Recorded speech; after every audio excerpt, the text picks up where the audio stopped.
ಶ್ರೀಗುರುಭ್ಯೋ ನಮಃ. ಆಜನ್ಮಚೀರ್ಣಬಹುದೋಷಿಣ ಈಶ ಜಾತು ತ್ವತ್ಪಾದನೀರಜಯುಗಂ ಹೃದಿ ಕುರ್ವತೋಲ್ಪಂ ದೇವಾಪರಾಧಮನವೇಕ್ಷ್ಯ ಚ ವೀಕ್ಷ್ಯ ಭಕ್ತಂ ವಾಸಿಷ್ಠ ಕೃಷ್ಣ ಮಮ ದೇಹಿ ಕರಾವಲಂಬಂ. ನಮಸ್ತೆ ಪಂಚಕಾಲಜ್ಞ ಪಂಚಕಾಲಪರಾಯಣ ಪಂಚಕಾಲೈಕಮನಸಾಂ ತ್ವಮೇವ ಗತಿರವ್ಯಯಃ ಕರುಣಾಪೂರ್ಣ ಹೃದಯ ಶಂಖಚಕ್ರಗದಾಧರ ಅಮೃತಾನಂದಪೂರ್ಣಾಭ್ಯಾಂ ಲೋಚನಾಭ್ಯಾಂ ವಿಲೋಕಯ. ಚಾರುಚರಣ ತೋರಿ ಎನಗೆ ಪಾರುಗಾಣಿ ಸಯ್ಯ ಕೊನೆಗೆ ಭಾರ ಹಾಕಿ ಇರುವೆ ನಿನಗೆ ನಾರಸಿಂಹನೇ. ನಿಮ್ಮೆಲ್ಲರ ಹೃದಯದಲ್ಲಿ ಅನುಗ್ರಹ ಪೂರ್ವಕವಾಗಿ ಕುಳಿತಿರ್ತಕ್ಕಂಥ ಸಮಸ್ತ ಗುರು ಪರಂಪರೆಗೆ, ಸಮಸ್ತ ಋಷಿ ಪರಂಪರೆಗೆ ಪ್ರತ್ಯೇಕವಾದ ವಂದನೆಗಳನ್ನು ಸಲ್ಲಿಸ್ತಾ, ಪರಮ ಭಾಗವತರನ್ನು ಕೊಂಡಾಡುವುದು ಪ್ರತಿದಿನವೂ ಎಂಬ ಶೀರ್ಷಿಕೆಯಲ್ಲಿ ಇವತ್ತಿನ ಋಷಿ ಚಿಂತನೆಯಲ್ಲಿ ಅಕೃತವ್ರಣ ನೋಡಿ, ಅಕೃತವ್ರಣರ ಮಹರ್ಷಿಗಳ ಬಗ್ಗೆ ತಿಳಿಯೋಣ. ಸಾಮಾನ್ಯವಾಗಿ ಮಹರ್ಷಿಗಳು ಇವರು ಎಷ್ಟು ಪ್ರಸಿದ್ಧರೋ ಅಷ್ಟೇ ಅಪ್ರಸಿದ್ಧರಾಗಿದ್ದಾರೆ. ಅಕೃತವ್ರಣ ಇದನ್ನು ಉಚ್ಚಾರ ಮಾಡೋಕ್ಕೆ ನಾನು ತುಂಬ ಸಲ ಇದನ್ನು ಉಚ್ಚಾರ ಮಾಡಿ ಆಚಾರ್ಯರು ಹೇಳ್ತಾ ಇದ್ದಾರೆ, ನಾನು ಉಚ್ಚಾರ ಮಾಡೋದಕ್ಕೆ ನನಗೆ ಬಹಳ ಸಮಯ ತಗೊಂಡೆ. ಅಂದರೆ ಅಂಥ ಮಹಾನುಭಾವರು ಅವರು. ಅವರ ಹೆಸರೇ ನಮಗೆ ಉಚ್ಚಾರ ಮಾಡೋದು ಒಂದು ರೀತಿಯಲ್ಲಿ ಆ ಪಾಪಗಳು ಕೂತಿರುತ್ತಲ್ಲ, ಆ ಪಾಪಗಳಿಂದ ನಮಗೆ ಅವರ ದೊಡ್ಡವರ ಹೆಸರು ಬರೋದಿಲ್ಲ. ಅಕೃತವ್ರಣ, ಅಕೃತವ್ರಣ ಅಂದರೆ ನಾವು ಒಟ್ಟಿಗೆ ಹೇಳುವಾಗ ಅಕೃತವ್ರಣ ಮಹರ್ಷಿಗಳು ಅಂತ. ಇವರು ಒಬ್ಬರು ಬ್ರಹ್ಮರ್ಷಿಗಳಾಗಿದ್ದಾರೆ. ಅಕೃತವ್ರಣ ಮಹರ್ಷಿಗಳು ಬ್ರಹ್ಮರ್ಷಿಗಳು. ಅವರು ವೇದ ಕಾಲದ ಋಷಿಮುನಿಗಳಾಗಿದ್ದಾರೆ. ಅವರ ತಂದೆಯ ಹೆಸರು ಶಾಂತಮುನಿ ಅಂತ ಹೇಳಿ. ಇವರು ಪರಶುರಾಮರ ಒಂದು ಶಿಷ್ಯರಾಗಿದ್ದಾರೆ, ಪರಶುರಾಮ ದೇವರ ಶಿಷ್ಯರಾಗಿದ್ದಾರೆ. ಅಕೃತವರ್ಣರು ಒಮ್ಮೆ ಒಂದು ಪುಟ್ಟ ಬಾಲಕ, ಆ ಬಾಲಕ ಆಗಿದ್ದಾಗ ಅವರು ಕಾಡಿನಲ್ಲಿ ಸಂಚಾರ ಮಾಡ್ತಾ ಮಾಡ್ತಾ ಆಟವಾಡ್ತಾ, ತಮ್ಮ ಆಶ್ರಮದ ನಡುವೆ ಆಟವಾಡ್ತಾ ಅಲ್ಲಿ ಸ್ವಲ್ಪ ಮುಂದೆ ಬಂದುಬಿಟ್ಟಿದ್ದಾರೆ ಗೊತ್ತಾಗದೆ. ಆಗ ಒಂದು ಹುಲಿ, ಆ ಒಂದು ಹುಲಿ ಎದುರಿಗೆ ಬಂದಿದೆ. ಆಗ ಪುಟ್ಟ ಬಾಲಕ ಆ ಹುಲಿಯನ್ನು ನೋಡಿ ಗಾಬರಿಯಾಗಿದ್ದಾನೆ, ಏನು ಮಾಡೋದಕ್ಕೆ ತೋಚದೆ. ಆವಾಗ ಅವನು ಶ್ರೀ ಗುರುಭ್ಯೋ ನಮಃ ಅಂತ ಹೇಳಿ ಗುರುಗಳನ್ನು ಸ್ಮರಣೆ ಮಾಡ್ತಾನೆ. ತಂದೆಯೇ ಗುರು, ತಂದೆಯಲ್ಲಿ ಗುರು ಇರ್ತಾನೆ. ಅಂದರೆ ಗುರುವಿನ ಅಂತರ್ಯಾಮಿಯಾದ ಭಗವಂತನ ರೂಪ ಇರುತ್ತೆ. ಅಂತಹ ಗುರುವನ್ನ ಸ್ಮರಣೆ ಮಾಡಿದ್ದಾನೆ. ಆಗ ಅವನಿಗೆ ಪುಟ್ಟ ಬಾಲಕ ಏನೂ ಮಾಡೋದಕ್ಕೆ ತೋಚ್ತಾ ಇಲ್ಲ, ಕಣ್ಣಿನಲ್ಲಿ ನೀರು ಬರ್ತಿದೆ, ಗಾಬರಿಯಾಗಿದೆ. ಆದರೆ ಅಂತಹ ಸ್ಥಿತಿಯಲ್ಲೂ ಗುರುವಿನ ನಾಮಸ್ಮರಣೆ ಬಂದುಬಿಟ್ಟಿದೆ. ಆಗ ದೈವ ಯೋಗದಿಂದ, ಅಂದರೆ ನಾವು ಹೇಳ್ತೀವಲ್ಲ ಅಕಸ್ಮಾತ್ ಆಗಿ ಅಂತ, ಅಕಸ್ಮಾತ್ ಅಂದರೆ ನಾವು ಅದನ್ನು ಕನ್ನಡ ವರ್ಡು ಅಂತ ಅಂದ್ಕೊಂಡಿದ್ದೀವಿ. ಕಸ್ಮಾತ್, ಅಕಸ್ಮಾತ್. ಅಂದರೆ ಭಗವಂತ, ವಿಷ್ಣು ಅಂತ ಅರ್ಥ. ಅಂದರೆ ವೇದವ್ಯಾಸ ದೇವರು ಅಂತ ಅರ್ಥ. ಇವರು ಗುರುಗಳನ್ನ ಯಾವಾಗ ಸ್ಮರಣೆ ಮಾಡಿದ್ರು, ವೇದವ್ಯಾಸರ ಅನುಗ್ರಹದಿಂದ. ನೋಡಿ, ಒಂದು ಸ್ಮರಣೆಗೆ ಗುರುಗಳು ಅನುಗ್ರಹ ಪಡಬೇಕಂದ್ರೆ ಹಿಂದೆ ಅವರ ಒಂದು ಸಾಧನೆ ಎಷ್ಟಿರಬೇಡ. ಆಗ ದೈವ ಯೋಗದಿಂದ ಪರಶುರಾಮ ದೇವರು ಆ ಒಂದು ದಾರಿಯಲ್ಲೇ ಬರ್ತಾ ಇದ್ರು. ಪರಶುರಾಮ ದೇವರು ಆ ಒಂದು ಸಂಚಾರ ಮಾಡುವ ಕಾಲಕ್ಕೆ ಇವರಿಗೆ ಹುಲಿ ಹಿಡಿದಿದೆ. ನೋಡಿ ಎಂಥ ದೈವ ಯೋಗ ಅಂತ ಹೇಳೋದು ಅದನ್ನೇ. ಆಗ ಏನಾಯಿತು, ಹುಲಿಯ ಬಾಯಿಯಿಂದ, ಆ ಹುಲಿಯಿಂದ ಮಹರ್ಷಿಯನ್ನ ರಕ್ಷಿಸಿದ್ದಾರೆ. ಆ ಒಂದು ಬಾಲಕನನ್ನ ಕೈ ಹಿಡಿದಾಕ್ಷಣ ಅವರು ಆ ಮಗುವನ್ನ ಹೀಗೆ ಕೈ ಹಿಡಿದು ತೆಗೆದು ಆ ಹುಲಿ ಅವರನ್ನ ನೋಡಿ ಕಣ್ಣೀರು ಹಾಕಿ ನಿಂತಿದೆ. ಯಾರನ್ನ? ಪರಶುರಾಮರನ್ನ ನೋಡಿ.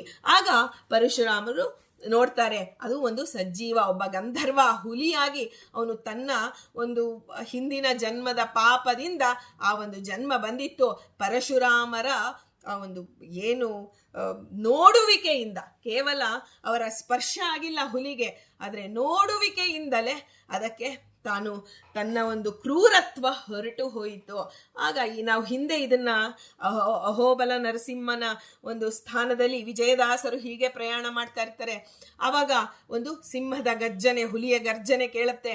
ಎಲ್ಲ ಅವ್ರ ಹತ್ರ ಇರುವಂತಹ ಎಲ್ಲ ಶಿಷ್ಯರು ಗಾಬರಿಯಿಂದ ಚಲ್ಲಾಪಿಲ್ಲಿ ಆದಾಗ ವಿಜಯದಾಸರು ನಿಂತ್ಕೋತಾರೆ. ಹುಲಿ ಎದುರಿಗೆ ಬಂದೇ ಬಿಡ್ತು.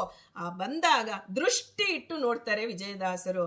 ಆಗ ಅದು ಒಳ್ಳೆ ನಾಯಿ ಮರಿತರ ಹೀಗೆ ತನ್ನ ಬಾಲ ಅಲ್ಲಾಡಿಸ್ತಾ ಅವರಿಗೆ 3 ಪ್ರದಕ್ಷಿಣೆ ಬಂದು ತಲೆ ತಗ್ಗಿಸಿ ಕುಳಿತುಕೊಳ್ಳುತ್ತೆ. ಆಗ ಅವರು ದೃಷ್ಟಿ ಇಟ್ಟು ನೋಡ್ತಾರೆ, ತಮ್ಮ ಹಿಂದಿನ ಪೂರ್ವ ಒಂದು ಏನು ಬಂಧುಗಳೇ ಈ ರೀತಿ ಬಂದಿದ್ದಾರೆ, ನಮ್ಮನ್ನ ಉದ್ಧಾರ ಮಾಡಿ ಅಂತ ಬೇಡ್ತಾ ಇದ್ದಾರೆ ಅನ್ನೋದು ಗುರುಗಳಿಗೆ ಅರ್ಥ ಆಗತ್ತೆ. ಆ ಕ್ಷಣ ಅಲ್ಲಿ ನಿಂತು ದೇವರ ಪೂಜೆಯನ್ನ ಮಾಡಿ, ಯಾರು ವಿಜಯದಾಸರು ದೇವರ ಪೂಜೆಯನ್ನ ಮಾಡಿ ಆ ಪುಣ್ಯವನ್ನ ಹುಲಿಗೆ ಧಾರೆ ಎರೆದು ಕೊಟ್ರೆ, ಆ ಒಂದು ಪ್ರೋಕ್ಷಣೆ ಮಾಡಿದ್ರೆ ಆ ಕ್ಷಣ ಅದರ ಪ್ರಾಣ ಹೋಗುತ್ತೆ, ಅಂದ್ರೆ ಆ ಜನ್ಮ ಕಳಿಯತ್ತೆ ಅನ್ನೋದನ್ನ ನಾವಿಲ್ಲಿ ಸ್ಮರಣೆ ತಗೋಬಹುದು. ಹಾಗೆ ಹುಲಿಯಿಂದ ಪರಶುರಾಮರು ಅಕೃತ ವರ್ಣ, ಅವ್ರನ್ನ ಅಕೃತ ವ್ರಣ, ನಾವೇನ್ ಮಾಡ್ತೀವಿ ಒಂದು ಸ್ಪೀಡಾಗಿ ಹೇಳಕ್ ಹೋಗಿ ಅಕೃತ ವರ್ಣ ಅಂತೀವಿ. ಅಲ್ಲಿ ವರ್ಣ ಅಲ್ಲ, ವ್ರಣ ಅಂದ್ರೆ ಒಂದು ಹುಣ್ಣುಗಳು ಅಂತ ವ್ರಣ ಆಗಿದೆ ನೋಡಿ ಅಂತ ಹೇಳ್ತಿರ್ತೀವಲ್ಲ ದಿನನಿತ್ಯದ ಭಾಷೆಯಲ್ಲಿ. ವ್ರಣ ಅಂದ್ರೆ ಹುಣ್ಣು. ಅಕೃತ ಹುಲಿ ಬಂದು ಇನ್ನೇನು ಇಡೀ ಮೈ ಅವ್ರದ್ದು ಗಾಯ ಆಗಿ ರಕ್ತ ಸೋರಿ ಎಲ್ಲ ರೀತಿಯಲ್ಲಿ ತೊಂದರೆ ಆಗಬೇಕಾಗಿತ್ತು. ಅಕೃತ ಅಂದ್ರೆ ಭಗವಂತ ಅವನಿಂದ ಅವರು ರಕ್ಷಣೆ ಮಾಡಲ್ಪಟ್ರು, ಹುಣ್ಣುಗಳು ಆಗದಂತೆ ಅವರಿಗೆ ಆಗ ಅಕೃತ ವ್ರಣ ಅಂತ ಹೇಳಿ ಆ ಒಂದು ಹೆಸರು ಬಂತು. ಪರಶುರಾಮರ ಅನುಗ್ರಹದಿಂದ ಬಂದಂತಹ ಹೆಸರು. ಇನ್ನೊರು ಒಂದು ಹೆಸರು ಗುರುಗಳು ಅಂಕಿತ ನಾಮ ಕೊಡ್ತಾರೆ ಅಂತ ಹೇಳ್ತೀವಿ, ಆದರೆ ಗುರುಗಳ ರಕ್ಷಣೆಯೇ ಅವರಿಗೆ ಅಂಕಿತ ನಾಮವನ್ನ ಕೊಟ್ಟು ಬಿಡ್ತು. ಆಗ ಪರಶುರಾಮರ ಅವರು ಹೇಗೆ ಕೈ ಹಿಡಿದ್ರು, ಆ ಮಗುವಿನ ಕೈ ಹಿಡಿದಾಗ ಅವರು ಆ ಅಕೃತವ್ರಣರು ಅವರ ಕಾಲನ್ನ ಹಿಡಿದು ಬಿಟ್ಟಿದ್ದಾರೆ ಪರಶುರಾಮನ. ಸ್ವಾಮಿ, ನೀವು ಉದ್ಧಾರ ಮಾಡಬೇಕು, ಜ್ಞಾನೋಪದೇಶ ಕರ್ತೃಗಳಾಗಿ ಉದ್ಧಾರ ಮಾಡಿ. ಭಗವಂತ ಪರಮ ದಯಾಳು, ಬಂದಿರೋದೇ ಉದ್ಧಾರ ಮಾಡೋದಕ್ಕಾಗಿ. ಆಗ ವಿನಯವನ್ನ ನೋಡಿ ಅವರನ್ನ ತಮ್ಮ ಜೊತೆಗೆ ತಮ್ಮ ಆಶ್ರಮಕ್ಕೆ ಕರೆದುಕೊಂಡು ಹೋಗಿದ್ದಾರೆ. ಎಲ್ಲಿದ್ರು ಒಂದು ಇವತ್ತಿಗೂ ನಾವು ಹೇಳ್ತೀವಿ, ತಂತ್ರಸಾರದಲ್ಲಿ ಶ್ರೀಮದಾಚಾರ್ಯ ಹೇಳ್ತಾರೆ, ನಾವು ಹೇಗೆ ಕೃಷ್ಣ ಮಂತ್ರ ಜಪ ಮಾಡ್ಬೇಕಾದ್ರೆ ಧ್ಯಾನ ಶ್ಲೋಕ ಹೇಳ್ತೀವಲ್ಲ, ಹಾಗೆ ಪರಶುರಾಮರ ಧ್ಯಾನ ಶ್ಲೋಕನೂ ಇದೆ. ಆದರೆ ಸಾಮಾನ್ಯರಿಗೆ ಪರಶುರಾಮರ ಒಂದು ಸ್ಮರಣೆಯೂ ಬರಲ್ಲ. ನಾವು ನೋಡಿ, ರಾಮಕ್ಷೇತ್ರ ಇದು ಉಡುಪಿ, ಆ ಕಡೆ ಎಲ್ಲ ಪರಶುರಾಮ ಕ್ಷೇತ್ರ. ಆ ಪರಶುರಾಮ ಕ್ಷೇತ್ರದಲ್ಲಿ ಶ್ರೀಕೃಷ್ಣ ನೆಲೆ ನಿಂತಿದ್ದಾನೆ, ವಾಯುದೇವರು ಬಂದಿದ್ದಾರೆ ಅಂದ್ರೆ ಆ ಒಂದು ಕ್ಷೇತ್ರಕ್ಕೆ ಇನ್ನೆಷ್ಟು ಮಹತ್ವ ಇರಬೇಕು. ಈ ಕ್ಷಣಕ್ಕೂ ಶ್ರೀಮದಾಚಾರ್ಯರು ಅಲ್ಲ ಅದೃಶ್ಯ ರೂಪರಾಗಿದ್ದಾರೆ ಅಂದರೆ ಪರಶುರಾಮ ಕ್ಷೇತ್ರದಲ್ಲಿ ಇನ್ನೆಷ್ಟು ವಿಶೇಷವಾದ ಆ ಭೂಮಿಗೆ ಮಹಿಮೆ ಇರಬಹುದು ಅನ್ನೋದನ್ನ ನಮ್ಮ ಕಲ್ಪನೆಗೂ ಮೀರಿದ್ದದು. ಹಾಗಾಗಿ ಎಲ್ಲಿ ಪರಶುರಾಮರು ಎಲ್ಲಿದ್ರು ಅಂದ್ರೆ ಮಾಹೇಂದ್ರ ಪರ್ವತದಲ್ಲಿ. ಮಹೇಂದ್ರ ಪರ್ವತ ನಾವು ಮಂಗಳಾಷ್ಟಕದಲ್ಲಿ ಕೇಳ್ತೀವಿ ನೋಡಿ, ಶ್ರೀಮೇರುರ್ ಹಿಮವಾಂಶ್ಚ ಮಂದರಗಿರಿಹಿ ಕೈಲಾಸ ಶೈಲಸ್ತಥಾ ಮಾಹೇಂದ್ರೋ. ನೋಡಿ, ಸುಮ್ಮನೆ ಹೇಳ್ತಾ ಹೋಗ್ತೀವಿ ನಾವು, ಆದ್ರೆ ಒಂದೊಂದು ಪರ್ವತದಲ್ಲಿ ಒಬ್ಬೊಬ್ಬ ಋಷಿ ಮುನಿಗಳು ತಪಸ್ಸು ಮಾಡಿ ಇವತ್ತಿಗೂ ಆ ಒಂದು ಪರ್ವತದ ಒಳಗಡೆ ಅಲ್ಲಿದ್ದಾರೆ. ಆದ್ರೆ ನಮಗದು ನೆನಪಿಗೆ ಬರೋದಿಲ್ಲ. ಮಾಹೇಂದ್ರೋ ಮಲಯಶ್ಚ ವಿಂಧ್ಯ ನಿಷದೌ ಸಿಂಹಸ್ತಥಾ ರೈವತಃ ಸಹ್ಯಾದ್ರಿರ್ವರಗಂಧಮಾದನಗಿರಿಹಿ ಮೈನಾಕ ಗೋಮಂತಕೌ ಇತ್ಯಾದ್ಯಾಹ ಭುವಿ ಭೂಧರಾಶ್ಚ ಸತತಂ ಕುರ್ವಂತು ನೋ ಮಂಗಲಂ. ಪರಶುರಾಮ ದೇವರಲ್ಲ, ಪರಶುರಾಮ ದೇವರು ವಾಸ ಮಾಡ್ತಿರ್ತಕ್ಕಂಥ ಪರ್ವತವನ್ನ ನಾವು ಸ್ಮರಣೆ ಮಾಡಿ ಆ ಪರ್ವತಾಭಿಮಾನಿಗೆ ನಮಸ್ಕಾರ ಮಾಡಿದರೆ ಭೂಧರಾಶ್ಚ ಸತತಂ ಅಂದ್ರೆ ಪರ್ವತಗಳು ಭೂಮಿ ಅನ್ನೋದು ಚಾಪೆಯಂತೆ ಇದೆ, ಹೀಗೆ ಮಡಚಿಕೊಳ್ಳುತ್ತೆ. ಹಾಗೆ ನಾವು ಏನು ಸಂಡಿಗೆ ಇಡ್ಬೇಕಾದ್ರೆ 4 ಕಡೆ ಹೆಂಗೆ ಕಲ್ಲಿಡ್ತೀವಿ ನೋಡಿ, ಹಾಗೆ ಭಗವಂತ ಆ ಭೂಮಿ ಮಡಚಿದಂತೆ ಪರ್ವತಗಳನ್ನ ಇಟ್ಟಿದ್ದಾನೆ. ಭೂಧರಾಶ್ಚ ಸತತಂ, ಭೂಮಿಯನ್ನ ಧರಿಸಿರೋದು ಪರ್ವತಗಳು. ಆದ್ರೆ ನಮಗೆ ಏನ್ ಬಿಡಿ, ನಾವು ಭೂಮಿನ ತಾನೇ ಧರಿಸಿರೋದು ಅಂದ್ರೆ ನಾವು ಅಷ್ಟೇ ರೀ, ಪೃಥ್ವಿಯ ಸಂಬಂಧ ಉಳ್ಳಂಥವ ನಾವು ಪಾರ್ಥಿವ ಶರೀರವನ್ನ ಹೊಂದಿದ್ದೇವೆ. ನಮ್ಮ ಈ ಶರೀರವನ್ನ ರಕ್ಷಣೆ ಮಾಡೋದು ಆ ಪರ್ವತಾಭಿಮಾನಿ ದೇವತೆಗಳಾಗಿದ್ದಾರೆ ಅಂತ ಮಾಹೇಂದ್ರ ಪರ್ವತದಲ್ಲಿ ಪರಶುರಾಮರು ತಾವು ವಾಸ ಮಾಡ್ತಿರ್ತಕ್ಕಂಥ ಜಾಗ. ನಾನು ಇನ್ನೂ ಒಂದು ಹೇಳಬೇಕು, ಯಾಕಂದ್ರೆ ಅಕೃತವ್ರಣರ ಒಂದು ಹೆಸರನ್ನ ಉಚ್ಚಾರ ಮಾಡ್ಬೇಕಾದ್ರೆ ಪರಶುರಾಮ ದೇವರನ್ನ ಸ್ತೋತ್ರ ಮಾಡಬೇಕು. ನನ್ನ ಗುರುಗಳನ್ನ ಯಾರು ಸ್ತೋತ್ರ ಮಾಡ್ತಾರೋ ಪ್ರತಿನಿತ್ಯ ನಾನು ಅವರಿಗೆ ಅವರ ಸ್ಮೃತಿಗೆ ಬರ್ತೇನೆ ಅಂತ ಅವರು ಒಂದು ವಚನವನ್ನ ಕೊಟ್ಟಿದ್ದಾರೆ. ಹಾಗಾಗಿ ಧ್ಯಾನ ಶ್ಲೋಕ ಇದೆ, ನಾವು ಎಲ್ಲರೂ ಇದನ್ನು ಖಂಡಿತವಾಗಿ ಈ ಧ್ಯಾನ ಶ್ಲೋಕವನ್ನು ಮನಸ್ಸಿಗೆ ತಂದ್ಕೋಬೇಕು. ಅದರ ಭಾವಾರ್ಥವನ್ನಾದರೂ ನಾವು ತಂದುಕೊಳ್ಳಬೇಕು. ಅಂಗಾರವರ್ಣಮಭಿತೋಂಡ ಬಹಿ ಪ್ರಭಾಭಿರ್ ವ್ಯಾಪ್ತಂ ಪರಶ್ವದ ಧನುರ್ಧರಮೇಕ ವೀರಂ ಧ್ಯಾಯೇತ್ ಅಜೇಶ ಪುರುಹೂತ ಮುಖೈಸ್ತುವದ್ಭಿಃ ರಾವೀತಮಾತ್ಮ ಪದವೀಂ ಪ್ರತಿಪಾದಯಂತಂ. ಯಾಕೆ ಪರಶುರಾಮ ದೇವರು ನಮಗೆ ಯಾಕೆ ತುಂಬ ಆತ್ಮೀಯರು, ತುಂಬ ಹತ್ತಿರದ ರೂಪ, ಹೆಣ್ಣು ಮಕ್ಕಳಿಗಂತೂ ತುಂಬ ಹತ್ತಿರದು. ಯಾಕೆಂದರೆ ನಾವು ಪ್ರತಿನಿತ್ಯ ನಮ್ಮ ಕೆಲಸ, ದೇವರು ಕೊಟ್ಟ ಕೆಲಸವೇ ಮನೆ ಕೆಲಸವೇ ಅದು. ಮನೆಯಲ್ಲಿರ್ತಕ್ಕಂಥ ಎಲ್ಲರಿಗೂ ಪಕ್ವಗಳನ್ನು ಮಾಡಬೇಕು, ಅದಕ್ಕೆ ಅಗ್ನಿ ಬೇಕೇ ಬೇಕು. ಅಗ್ನಿಯ ಅಂತರ್ಗತರಾದಂತಹ ಪರಶುರಾಮ ಪ್ರತಿನಿತ್ಯ ನಮಗೆ ಸಹಾಯಕನಾಗಿದ್ದಾನೆ. ಇಂತಹ ಉಪಕೃತರು ನಾವು ಪರಶುರಾಮರಿಂದ. ಅಯ್ಯೋ, ಅದು ಪರಶುರಾಮ ದೇವರನ್ನ ನಾವು ಅಷ್ಟು ನೆನೆಯೋದೇ ಇಲ್ಲ. ಸಾಮಾನ್ಯ ರಾಮ ಕೃಷ್ಣ ಸೌಮ್ಯ ರೂಪಗಳು. ಆದರೆ ಪ್ರತಿನಿತ್ಯ ನಾವು ಏನು ಒಲೆ ಹಚ್ಚಬೇಕಾದ್ರೆ ನಾವು ಅಗ್ನ್ಯಂತರ್ಗತ ಪರಶುರಾಮನನ್ನು ಸ್ಮರಣೆ ಮಾಡಬೇಕು ಅಂತ ಹೇಳ್ತಾರೆ. ಅದರಿಂದ ಈ ಧ್ಯಾನ ಶ್ಲೋಕದ ಭಾವಾರ್ಥವನ್ನಾದರೂ ಹೇಳಿ, ಅದನ್ನು ಹೇಳಿದಾಗ ಅಕೃತವ್ರಣರು ಅವರನ್ನು ಹೇಗೆ ಆ ಹುಲಿಯಿಂದ ಅಂದರೆ ಅವ್ರಿಗೆ ಯಾವ ರೀತಿಯ ಗಾಯ ಆಗದಂತೆ ನೋಡಿ, ದೈಹಿಕ ಪಾವಿತ್ರ್ಯತೆ, ಮಾನಸಿಕ ಪಾವಿತ್ರ್ಯತೆ. ನಾವು ಹೇಳ್ತೀವಿ ಏನೋ ಹುಣ್ಣು ಥರ ಆಗೋಗಿದೆ, ಏನು ಮಾಡಿದ್ರೂ ಅದು ಇನ್ಫೆಕ್ಷನ್ ಹೋಗ್ತಾ ಇಲ್ಲ. ಆದರೆ ಅದು ದೇಹದೊಳಗೂ ಆಗುತ್ತೆ, ನಮಗೆ ಮನಸ್ಸಿನಲ್ಲೂ ಅಷ್ಟೇ. ಒಂದು ಹುಣ್ಣು ಥರ, ನೀನೊಂದು ಹುಣ್ಣು ನಮ್ಮ ಒಂದು ಬದುಕಿನಲ್ಲಿ ಅಂತ ಒಬ್ಬೊಬ್ಬರಿಗೆ ನಾವು ಹೇಳ್ತಿರ್ತೀವಿ. ಅದು ಏನು ಮಾಡಿದ್ರೂ ಹೋಗೋದಿಲ್ಲ. ಆದರೆ ಅಕೃತವ್ರಣರ ಮಹರ್ಷಿಗಳ ಹೆಸರು ಹೇಳ್ತಿದ್ರೆ ನಮಗೆ ದೈಹಿಕ ಪಾವಿತ್ರ್ಯತೆ ಅಂದರೆ ನಮ್ಮ ಕರ್ಮಾನುಸಾರ ಏನೇ ರೋಗಗಳು ಬಂದರೂ ಅದು ನಮ್ಮ ಸಾಧನೆಗೆ ಅಡ್ಡಿಯಾಗೋದಿಲ್ಲ. ಈಗ ಹಿಂದೆ ಎಲ್ಲ ಒಂದೊಂದು ಕುರುಗಳು ಬರೋದು ದೇಹದ ಮೇಲೆ, ಅದು ಏನು ಕೂತ್ಕೊಳ್ಳೋ ಜಾಗದಲ್ಲೆಲ್ಲ ಬಂದ್ಬಿಡೋದು, ಏನು ಒದ್ದಾಟ ಆಗೋಗೋದು. ಈ ಇದರಲ್ಲೆಲ್ಲ ಎಷ್ಟು ಥರದಲ್ಲಿ ಚಿಕ್ಕ ಮಕ್ಕಳು ಅದನ್ನು ನೋವನ್ನು ಅನುಭವಿಸಿದ್ರು. ನಾವು ಅನುಭವಿಸಿದ್ದೆ, ಇವತ್ತು ಮರ್ತು ಹೋಗಿದೆ.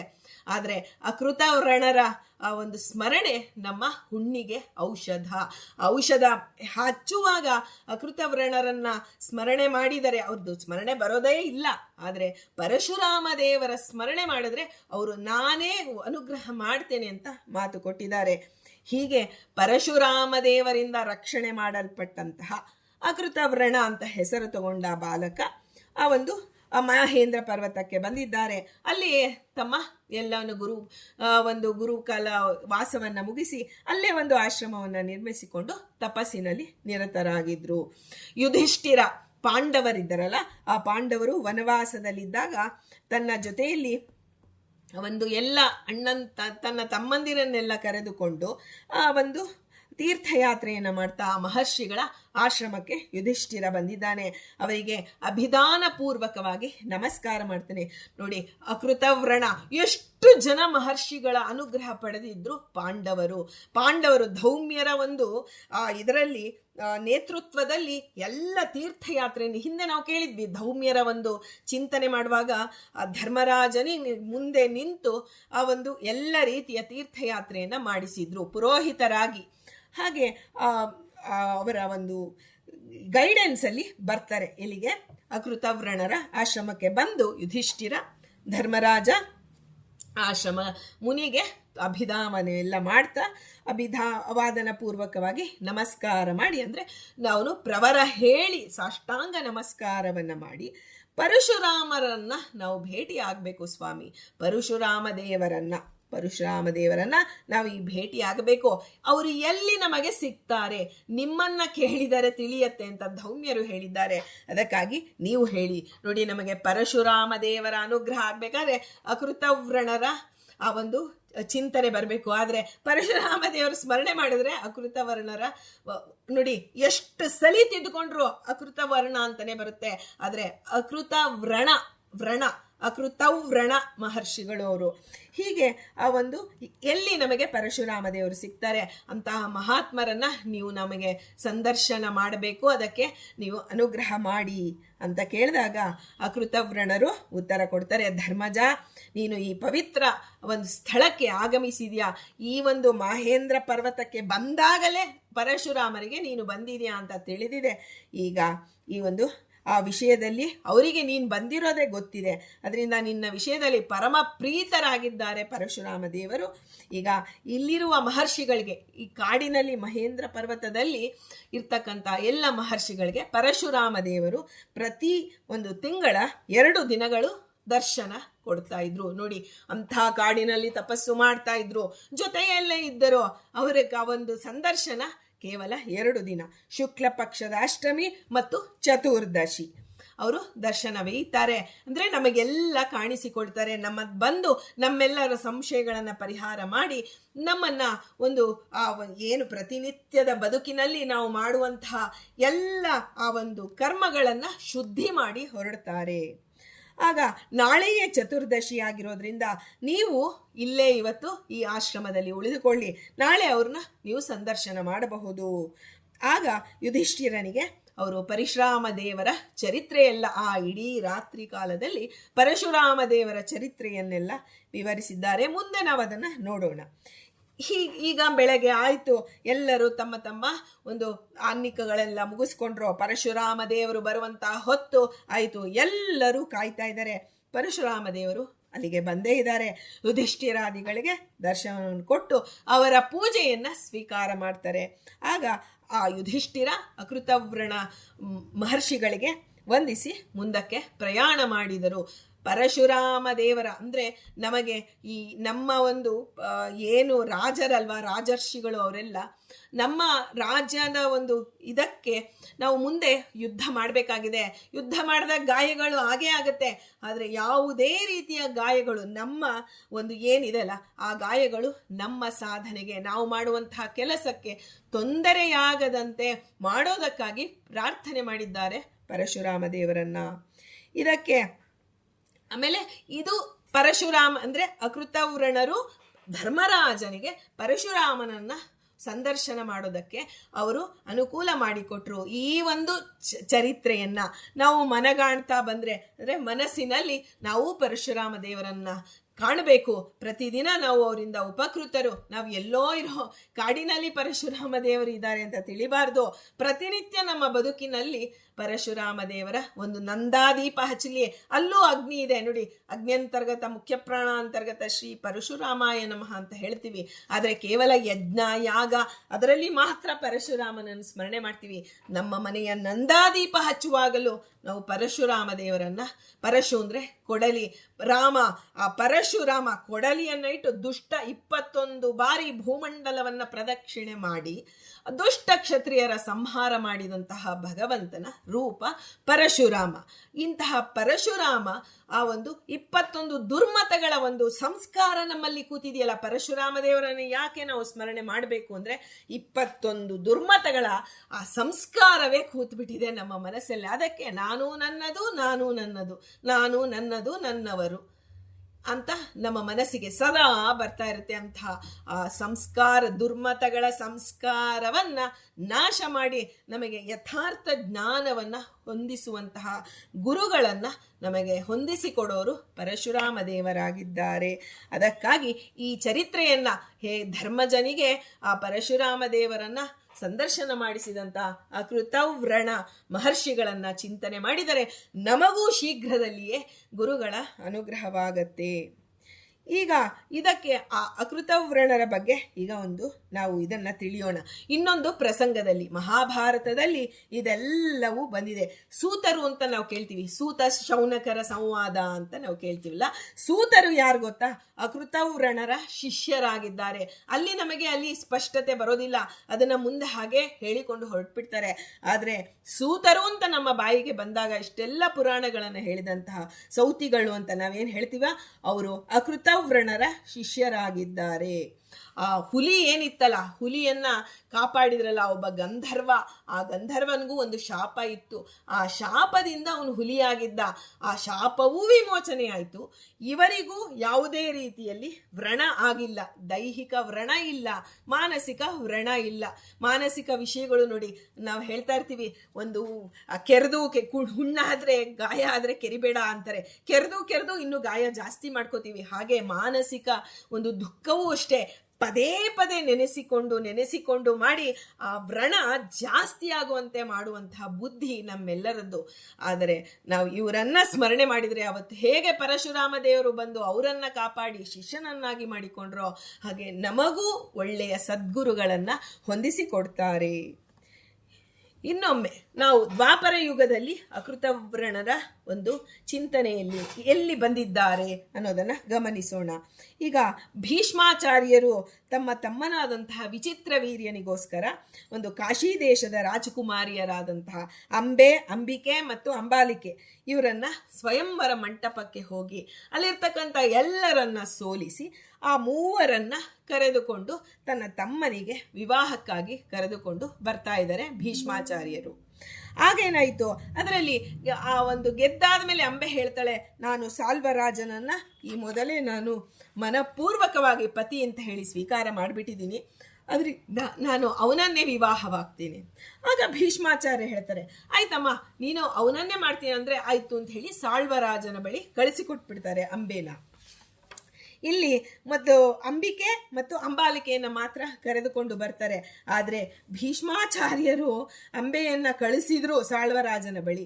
ಆ ಸಾಲ್ವರಾಜ ಹೇಳ್ತಾನೆ, ನಾನು ಇನ್ನೊಬ್ಬರು, ಅದು ವಿವಾಹ ಮಂಟಪದಲ್ಲಿ, ಈ ಸ್ವಯಂವರ ಮಂಟಪದಲ್ಲಿ ಅವರು ನಿಮ್ಮನ್ನೆಲ್ಲರನ್ನು ಗೆದ್ದು ನಿಮ್ಮನ್ನು ಕರ್ಕೊಂಡು ಹೋಗಿದ್ದಾರೆ.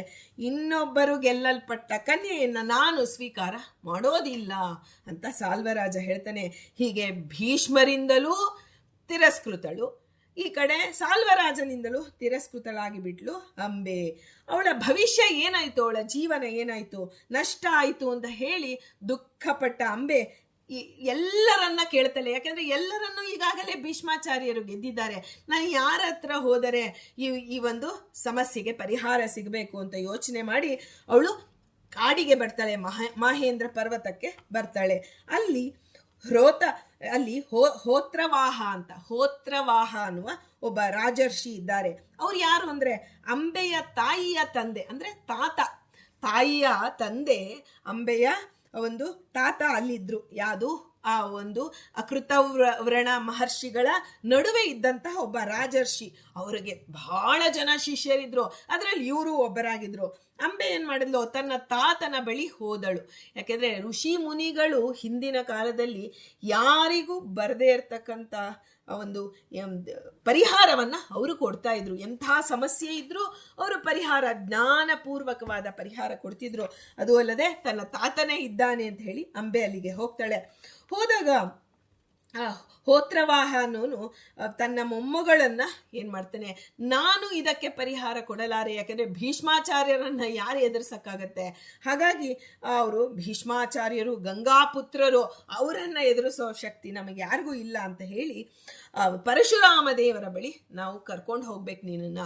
ಆಗ ಅವನು ಯೋಚನೆ ಮಾಡ್ತಾನೆ, ಇದಕ್ಕೆ ಯಾರು ಸೂಕ್ತ ವ್ಯಕ್ತಿ, ಅಕೃತವ್ರಣ ಮಹರ್ಷಿಗಳ ಹತ್ರ ಬಂದು ಅಂಬೆಯ ಒಂದು ದುಃಖ, ನನ್ನ ಮೊಮ್ಮಗಳಿಗೆ ಹೀಗಾಗಿದೆ ಅಂತ ಹೇಳಿ ಅವರು ಪ್ರಾರ್ಥನೆ ಮಾಡ್ಕೊಡ್ತಾರೆ. ಸ್ವಾಮಿ ಇದನ್ನ ಪರಶುರಾಮ ದೇವರ, ಯಾಕೆಂದ್ರೆ ಭೀಷ್ಮಾಚಾರ್ಯರು ಪರಶುರಾಮ ದೇವರ ಒಂದು ಶಿಷ್ಯರಾಗಿದ್ದಾರೆ, ಗುರುಗಳ ಮಾತನ್ನು ಅವ್ರು ಮೀರೋದಿಲ್ಲ ಅಂತ ಹೇಳಿ ಉಪಾಯದಿಂದ ಇವರು ಅಕೃತವ್ರಣರ ಬಗ್ಗೆ ಅವರ ಬಳಿ ಬರ್ತಾರೆ. ಯಾರು, ಹೋತ್ರವಾಹ ಅನ್ನುವ ರಾಜರ್ಷಿ, ಅಂಬೆಯ ತಾತನಾಗಿದ್ದಾನೆ. ಹೀಗೆ ಎಲ್ಲ ಋಷಿಗಳು ಅಂಬೆಯಿಂದ ಒಡೆಗೂಡಿ ಆ ಅಕೃತವ್ರಣ ಮಹರ್ಷಿಗಳ ಜೊತೆಗಿಂದ ಅಲ್ಲಿ ಎಲ್ಲ ಆ ಪರಶುರಾಮ ದೇವರ ಆಶ್ರಮದ ಬಳಿ ಬರ್ತಾರೆ. ಅಲ್ಲಿ ಆಗ ಎಲ್ಲ ಋಷಿಗಳು ಬಂದು ಅವರಿಗೆ ಗೌರವ ಸಲ್ಲಿಸಿ ಯಥೋಚಿತ ಸತ್ಕಾರ ಎಲ್ಲವನ್ನ ಮಾಡಿದ ಮೇಲೆ ಅಕೃತವ್ರಣರು ಸಹಿತ ಆ ವನವಾಸಿಗಳೆಲ್ಲರ ಪರವಾಗಿ ಅವರ ಒಂದು ದುಃಖ ಆಗಿದೆಯಲ್ಲ, ಒಂದು ಹೆಣ್ಣಿಗೆ ದುಃಖ ಆಗಿದೆ ಅಂದ್ರೆ ಅಲ್ಲಿರ್ತಕ್ಕಂಥ ಎಲ್ಲ ಋಷಿಗಳಿಗೆ ಸಂತಾಪವಾಗಿದೆ. ಆ ಸಂತಾಪವಾಗಿ ಆ ಪರಶುರಾಮ ದೇವರ ಒಂದು ಮುಂದೆ ಬಂದು ನಿಂತಿದ್ದಾರೆ ಅಕೃತವ್ರಣರು ಮತ್ತು ಎಲ್ಲ ಮಹರ್ಷಿಗಳು, ಅಂಬೆ, ಹೋತ್ರವಾಹ ಎಲ್ಲರೂ ಬಂದು ನಿಂತಿದ್ದಾರೆ. ಆಗ ಆ ಅಕೃತವ್ರಣರು ಮಾತನಾಡ್ತಾರೆ. ಅವನನ್ನ ಹೋತ್ರವಾಹ ಅನ್ನು ತನ್ನ ಶಿಷ್ಯ ಏನು ತನ್ನ ಜೊತೆಲಿ ಇದ್ರಲ್ಲ ಅವ್ರನ್ನ ಹೇಳ್ತಾನೆ, ಸ್ವಾಮಿ ಇಂಥ ಒಂದು ಸಮಸ್ಯೆ ಆಗಿದೆ, ಅದರಿಂದ ನೀವು ಏನಾದರೂ ಮಾಡಿ ಇದನ್ನ ಪರಿಹಾರ ಮಾಡಿ ಕೊಡಬೇಕು. ಆಗ ಆ ಮೊದಲಿಗೆ ಅಕೃತವ್ರಣರು ಮಾತನಾಡ್ತಾರೆ, ಅಂಬೆನ ಕೇಳ್ತಾರೆ, ಅಮ್ಮ ನಿನಗೆ ಏನಾಗಿದೆ, ನಿನ್ನಲ್ಲಿ ಮನಸ್ಸಿನ ದುಃಖವನ್ನ ನಿನ್ನ ಮಾತಿನಿಂದ ನೀನು ಹೇಳು ಆಗ ಅವಳು ತನ್ನ ದುಃಖವನ್ನು ಹೇಳಿಕೊಳ್ತಾಳೆ. ಈಗ ಹೇಳುವಾಗ, ಈಗ ಹೆಣ್ಣು ಮಕ್ಕಳು ದೊಡ್ಡವರ ಮುಂದೆ ನಿಂತು ಮಾತನಾಡುವಂತಹ ಒಂದು ಪ್ರಸಂಗವೇ ಇರ್ತಿರ್ಲಿಲ್ಲ ಹಿಂದೆ. ಆದರೆ ಅವಳು ರಾಜಕನ್ಯೆ, ಹಾಗಾಗಿ ಅವಳು ಮಾತನಾಡಕ್ಕೆ ಹೊರಟಾಗ ಅಕೃತವ್ರಣರೇ ಮಾತನಾಡ್ತಾರೆ. ಅವಳಿಗಿನ್ನ ಮುಂಚೆ ಮಾತನಾಡಿ, ನೋಡಮ್ಮ, ನನಗೆ ತಿಳಿದಂತೆ ನಿನಗೆ 2 ರೀತಿಯಲ್ಲಿ ದುಃಖವಾಗಿದೆ. ಒಂದು, ಪತಿ ದೊರೆಯದಂತೆ ಮಾಡಿದಂತಹ ಭೀಷ್ಮಾಚಾರ್ಯರು, ಇನ್ನೊಂದು ಪ್ರೀತಿಸಿದವಳನ್ನ ತಿರಸ್ಕರಿಸಿದಂತಹ ಸಾಲ್ವ.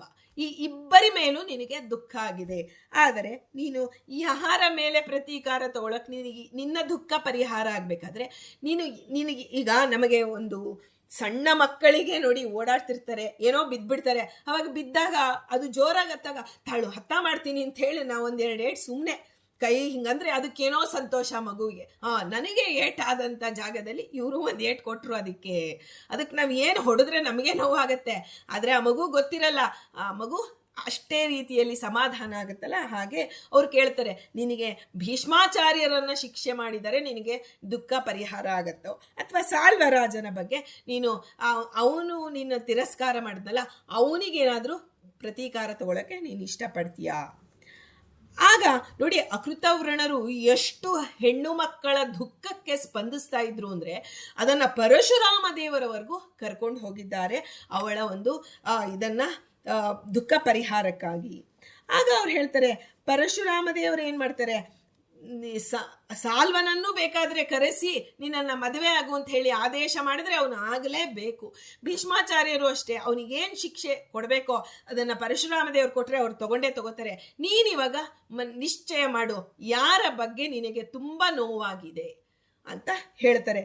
ಆಗ ಅವಳಿಗೆ ಒಂದು ರೀತಿಯಲ್ಲಿ ದ್ವಂದ್ವ ಆಗತ್ತೆ. ಹೌದಲ್ವಾ, ನನಗೆ ನೋಡಿ ಎಷ್ಟೋ ಸಲ ದುಃಖ ಪಡ್ತಿರ್ತೀವಿ, ಆದರೆ ಯಾಕಾಗಿ, ಯಾರ ಮೇಲೆ ಏನು ಅನ್ನೋದೇ ನಮಗೆ ನಿರ್ಧಾರ ಇರೋದಿಲ್ಲ. ಆಗ ಅವಳಿಗೆ ಒಂದು ದ್ವಂದ್ವ ಆದಾಗ ಅವಳು ಹೇಳ್ತಾಳೆ, ಏನು ಮಾಡಬೇಕು ಈ ಒಂದು ಸಮಸ್ಯೆಗೆ ಅಂದಾಗ ನಿರ್ಧಾರಕ್ಕೆ ಬರೋಕ್ಕಾಗಲ್ಲ ಅಂಬೆಗೆ.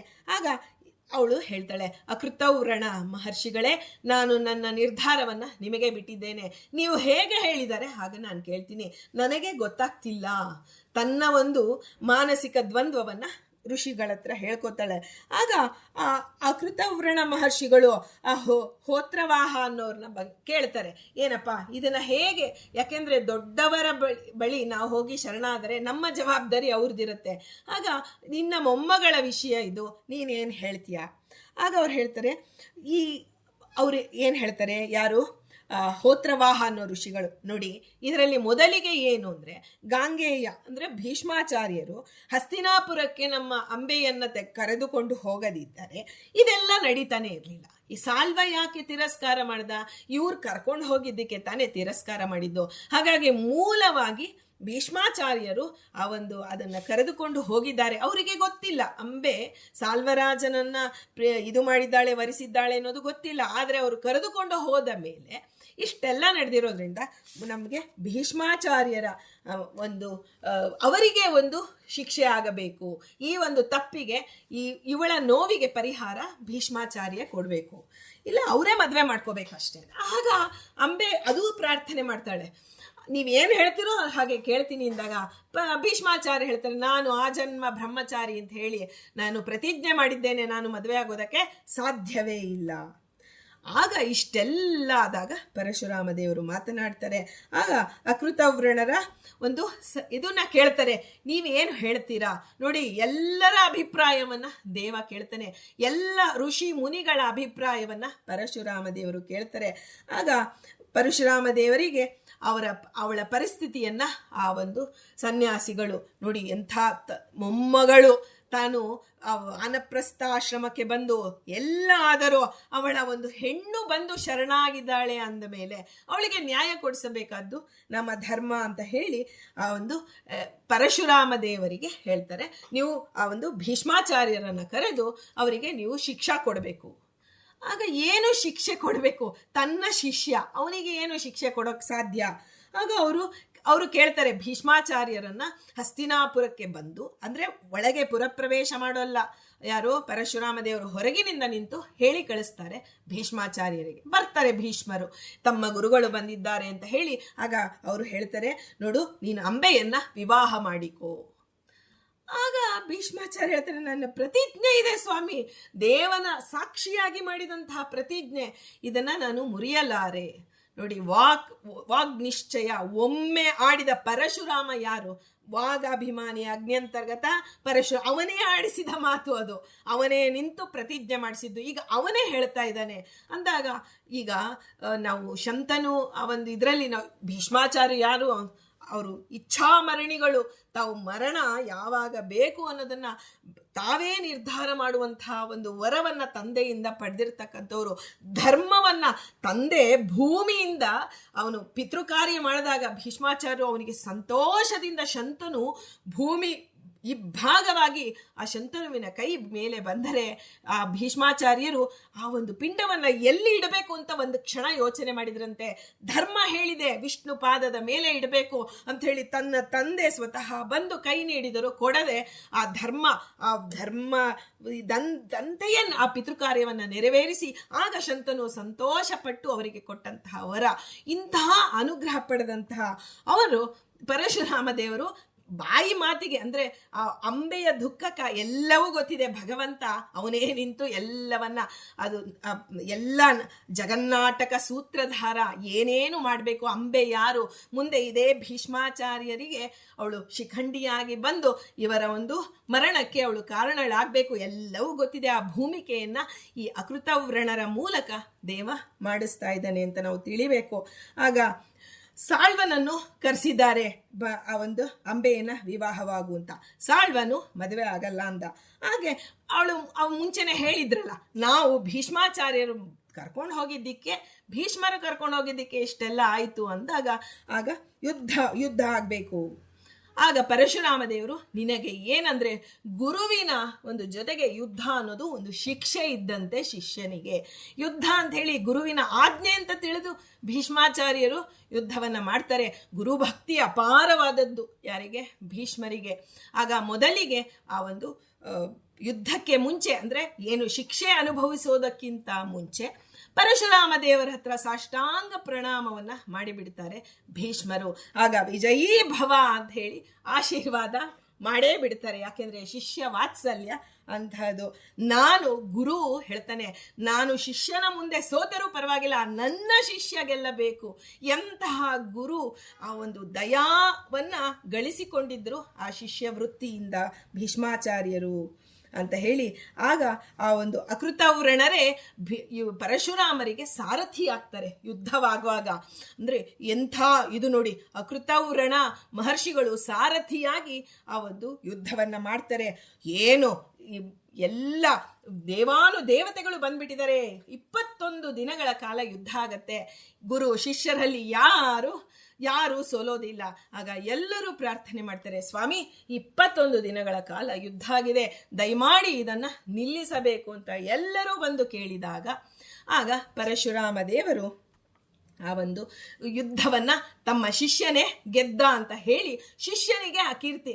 ದೇವನ ಮುಂದೆ ಯಾರೂ ಅಲ್ಲ, ಕೇವಲ ಆಡಿಸುವಂತಹ ಬೊಂಬೆಗಳು, ಆದರೆ ಆ ಕೀರ್ತಿ ಕೊಡಬೇಕು ಅಂತ ಹೇಳಿ ಪರಶುರಾಮ ದೇವರು ಅವರಿಗೆ ಭೀಷ್ಮರನಿಗೆ ಹೇಳಿ, ಅಮ್ಮ ನಾನು ಅವನನ್ನ 21 ದಿನಗಳ ಕಾಲ ಮಾಡಿದರು, ನಾನು ಅವನನ್ನ ಸೋಲಿಸಲಿಲ್ಲ ಅಂತ. ಅಂಬೆ ನೋಡ್ತಾನೆ ಇರ್ತಾಳೆ. ಆಗ ಅಂಬೆಗೆ ನೋವಾಗತ್ತೆ.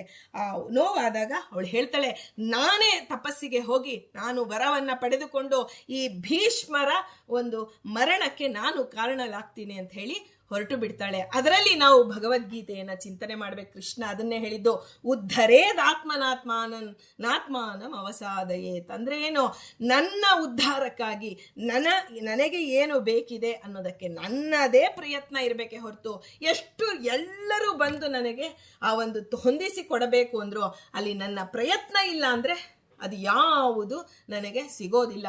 ದೇವ ನನ್ನೊಳಗೆ ನಿಂತು ಪ್ರಯತ್ನ ಮಾಡಿಸಿ, ಹೇಗೆ ಒಂದು ಮರಿ ತಾನು ಹೊರಗಡೆಯಿಂದ ಮೊಟ್ಟೆ ಒಳಗಿರುತ್ತೆ ಮರಿ, ಅಯ್ಯೋ ಪಾಪ ಅದಕ್ಕೆ ಕಷ್ಟ ಆಗತ್ತೆ ಅಂದ್ಬಿಟ್ಟು ಪಟ್ಟಂತ ಈ ಸಿಸೇರಿಯನ್ ಮಾಡ್ತಾರಲ್ಲ ಮನುಷ್ಯರಿಗೆ, ಆ ರೀತಿ ಮಾಡಿಬಿಡೋಣ ಅಂತ ಹೋಗಿ ಒಡೆದ್ರೆ ಮೊಟ್ಟೆ ಮರಿ ಸತ್ತು ಹೋಗುತ್ತೆ.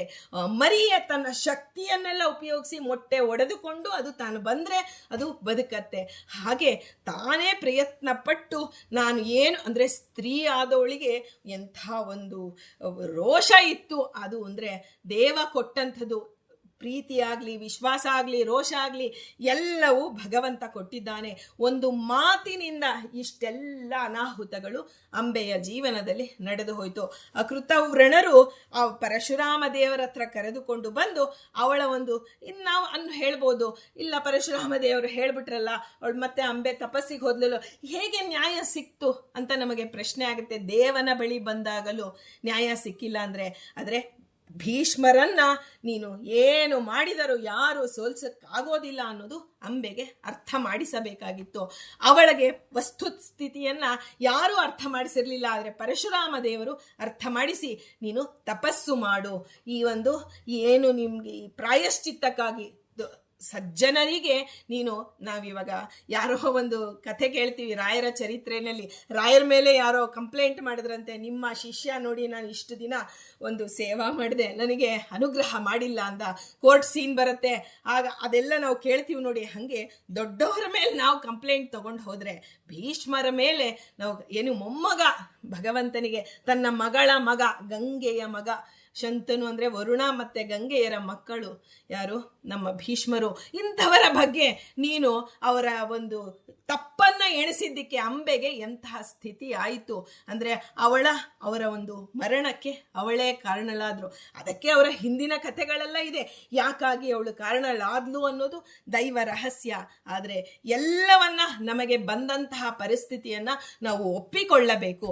ಅದನ್ನು ಬಿಟ್ಟು ನಾವು ಯಾವುದೇ ರೀತಿಯಲ್ಲಿ ರೋಷದಿಂದಲಾಗಲಿ, ಹಿಂದೆ ವೇದ ಕಾಲದ ಋಷಿ ಮುನಿಗಳ ನಡುವೆ ನಡೆದಂತಹ ಪ್ರಸಂಗವನ್ನು ನೆನಪಿಸಿಕೊಂಡು ನಮಗೆ ಯಾವುದು ಪಾಲಿಗೆ ಬಂದದ್ದು ಪಂಚಾಮೃತ, ಅದನ್ನು ಬಿಟ್ಟು ನನಗೆ ಇದು ಬೇಡ ಅದು ಬೇಕು ಅಂತ ನಾವು ಹೇಳ್ತಾ ಹೋದರೆ ನಮಗೆ ಇದೂ ಇಲ್ಲ ಅದೂ ಇಲ್ಲ ಅಂದರೆ ಯಾವುದು ಇಲ್ಲ ಸಿಗದಂತಹ ಪರಿಸ್ಥಿತಿ ಉಂಟಾಗತ್ತೆ.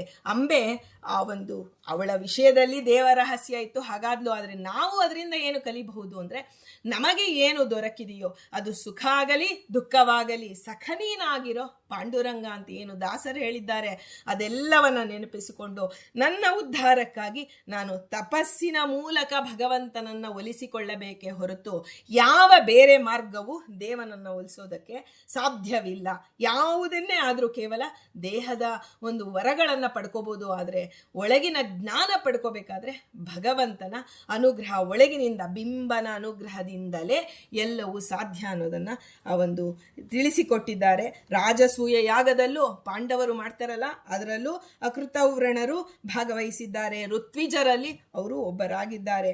ಹೀಗೆ ಪರಶುರಾಮ ದೇವರಿಂದ ಅನುಗ್ರಹ ಮಾಡಿಲ್ಪಟ್ಟಂತಹ ಮಹರ್ಷಿಗಳ ಚಿಂತನೆ ನಮಗೆ, ನಾವು ಪ್ರತಿನಿತ್ಯದ ಒಂದು ಬದುಕಿನಲ್ಲಿ ಭಗವಂತನನ್ನ ನಾವು ಮೌನ ಮಾಡಬೇಕು ಅಂತ ಹೇಳ್ತಾರೆ. ನಾವೇನು ಮಾಡ್ತೀವಿ, ಬಾಯಿಯಿಂದ ಮೌನ ಮಾಡೋದಲ್ಲ, ಮಾತನಾಡದೇ ಇರೋದನ್ನ ಮೌನ ಅಂತ ತಿಳಿತೀವಿ. ಆದರೆ ಮನಸ್ಸಿನಿಂದಲೂ ಮಾತನಾಡಬಾರ್ದು ಮೌನ ವ್ರತ ಮಾಡುವಾಗ. ಹಾಗಾದ್ರೆ ಏನು ಮನಸ್ಸಿನಿಂದ ಮಾತಾಡಬಾರ್ದ ಅಂದರೆ, ನಾನು ಯಥಾರ್ಥ ಜ್ಞಾನವನ್ನು ಬಿಟ್ಟು ಅಜ್ಞಾನದ ಮಾತುಗಳನ್ನು, ದೇವರಲ್ಲಿ ನಂಬಿಕೆ ಕಳ್ಕೊತೀವಲ್ಲ ಅದು ನಿಜವಾಗಿ ನಾವು ತುಂಬ ಅತ್ಯಂತ ದ್ರೋಹ. ಅದು ಆ ದ್ರೋಹಕ್ಕೆ ಎಷ್ಟು ಶಿಕ್ಷೆ ಇದೆ ಅಂದರೆ, ನಾವೇನು ಮಾಡ್ತೀವಿ, ಒಂದು ಕ್ಷಣಕ್ಕೂ ನಾವು ಅವರಲ್ಲಿ ವಿಷಯದಲ್ಲಿ ಅವನು ಸಂದೇಹ ಪಡ್ತಾ ಹೋಗ್ತೀವಿ. ಒಂದೊಂದು ಸಂದರ್ಭದಲ್ಲಿಲ್ಲ ಬಿಡಿ, ದೇವರು ಇದ್ದಿದ್ರೆ ನಾನು ಇಷ್ಟು ಕಷ್ಟಪಡ್ತಿದ್ರು ಸುಮ್ಮನಿರ್ತಿದ್ನಾ, ಹೀಗೆ ಯಾರೋ ಹೇಳಿದ್ದಕ್ಕೆ ನಾವು ಬೇರೆ ಧ್ವನಿಗೂಡಿಸಿರ್ತೀವಿ, ಅದು ನಮಗೆ ಬಂದು ಹೆಗಲೇರಿರುತ್ತೆ ಅಂತಹ ಪಾಪಗಳು. ಹಾಗಾಗಿ ಪರಶುರಾಮ ದೇವರು ನಮಗೆ ನಾಲಿಗೆಯಲ್ಲಿ ನಿಂತ ಅಗ್ನಿಯ ಒಳಗೆ ನಿಂತು ನಮಗೆ ಸಕಾಲಕ್ಕೆ ಒಳ್ಳೆಯ ಮಾತುಗಳನ್ನು ಆಡಿಸಬೇಕು, ಸಕಾಲದಲ್ಲಿ ಮೌನವನ್ನು, ಸರ್ವವಾಗೀಶ್ವರೇಶ್ವರಾಯ ನಮಃ ಅಂತ ಹೇಳ್ತಾ ಪರಶುರಾಮ ದೇವರು ಎಲ್ಲ ಮಾತುಗಳನ್ನು ನಿಯಂತ್ರಣ ಮಾಡ್ತಾರೆ. ಅಂತಹ ಅಕೃತವ್ರಣ ಮಹರ್ಷಿಗಳಿಗೆ ಹೇಗೆ ಯಾವುದೇ ರೀತಿ ವ್ರಣವಾಗದಂತೆ ಅವರನ್ನು ರಕ್ಷಣೆ ಮಾಡಿ ಅವರನ್ನು ಬ್ರಹ್ಮರ್ಷಿಗಳ ಪದವಿಗೆ ಅಂತಹ ಜ್ಞಾನವನ್ನು ಕೊಟ್ಟಂತಹ ಆ ಪರಶುರಾಮ ದೇವರ ಶಿಷ್ಯರಾದಂತಹ ಅಕೃತವ್ರಣ ಮಹರ್ಷಿಗಳ ಅಂತರ್ಗತ ಮುಖ್ಯ ಪ್ರಾಣಾಂತರ್ಗತ ಶ್ರೀಕೃಷ್ಣಾರ್ಪಣಮಸ್ತು.